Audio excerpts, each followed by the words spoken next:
Okay. Now, the next question that we got on the menu today is how do we find the derivative of a fraction? A fraction is when we have something, maybe like in something called a, over b. A couple of different ways that we can have fractions. And these are the possible ways. So we have a number over a number. Oops, spelling is not what I teach. That's good. Number over a number. We can have a function over a number.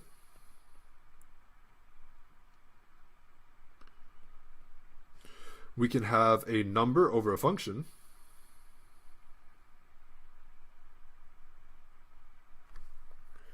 And we can have a function over a function.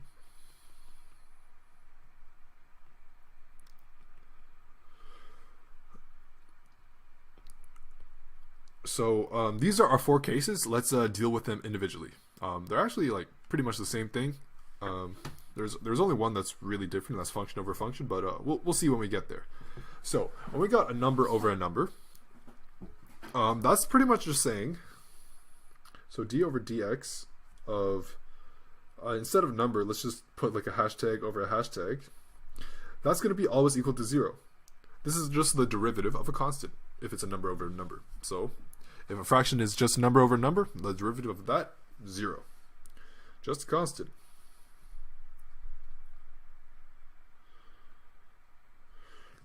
Suppose that we have d over dx, and now we have a function, let's call that f of x, over a number. Well, the derivative of this, well, you can just move the number outside of the derivative, and you could do like this, d over dx of f of x, which is really just like 1 over the number multiplied by the derivative. So in that case, it's really just a scalar. Okay, now the other case that we have is, let's say we have d over dx of a number over a function. This is the exact same thing. Well, we can do the same thing that we did previously. We could send the number outside, and then d over dx of the function f of x, but to the power of -1. So this would just be like negative the number over the function derivative, the derivative of the function squared, because that's just the chain rule. Actually, no. The derivative is on the upstairs if we're going to follow the chain rule. So f prime of x. And the natural is going to be sent downstairs. Okay, so that's what happens with the chain rule. And the last one, the spiciest one, is when we have the derivative of d over dx of a function over another function. Let's call that g of x. This is the quotient rule.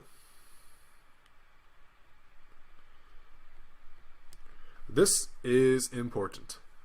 Okay, so we can't just take the derivative of the top and the derivative of the bottom and just call it a day. We have to do a special thing called the quotient rule, which is just this. So we take the derivative of the top, so f prime multiplied by the natural bottom, subtract the natural top multiplied by the derivative of the bottom, all divided by the natural bottom squared. And you can see that this definitely has, the quotient rule has a lot of similarities to what we had previously with the number on the top, function on the bottom. So they're actually kind of different versions of the same thing. It's just on the top one, on this example, f of x is just going to be a constant number. So I guess that is a function to a certain degree, but yeah, you can just do it this way. So these are the different ways of taking the derivatives of a fraction. Yeah, just keep in mind where the functions are, where the just straight numbers are, and you should be good. Awesome. So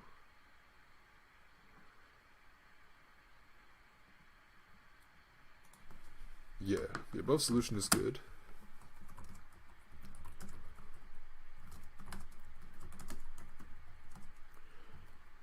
typo for x2 instead of x to the power of 2.